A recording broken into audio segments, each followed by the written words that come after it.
So first பூஜை start பண்றவனுக்கு அவர் அந்த பிளட்டுக்கு வெட்டுட்டு அதுக்கப்புறமா அந்த மாந்திரிக வழி சொல்லி கொடுத்த மந்திரத்தை எல்லாமே சொல்லி அவர் டெய்லி பூஜை பண்ணிட்டு இருந்திருக்காரு.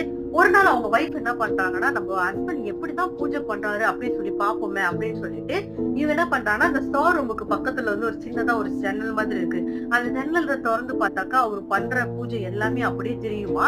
அப்ப உடனே இவங்க என்ன பண்ணிருக்காங்க, ஒரு நாள் அவருக்கே தெரியாம ஒளிஞ்சு இருந்து பாப்போம்னு சொல்லிட்டு அந்த கர்டன் வந்து அப்படியே திறந்து அந்த இடத்துல பாக்குறாங்க.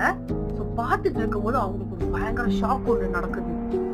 என்ன ஆகுதுன்னா, இந்த ரவீந்திரன் இருக்காரு, அவரு வந்து புதுசா ஒரு ஒரு பிசினஸ் எடுத்துக்காட்டி அவரு ஸ்டார்ட் பண்ணலாம் அப்படின்னு சொல்லி அதை கேட்காரு. இந்த விஷயம் வந்து எனக்கு நடக்குமா, போகட்டுமா, வாங்கவா வாங்கவா அப்படின்னு சொல்லி இன்னும் அந்த ரத்தத்தை விட்டு கேட்டுட்டு இருக்காரு.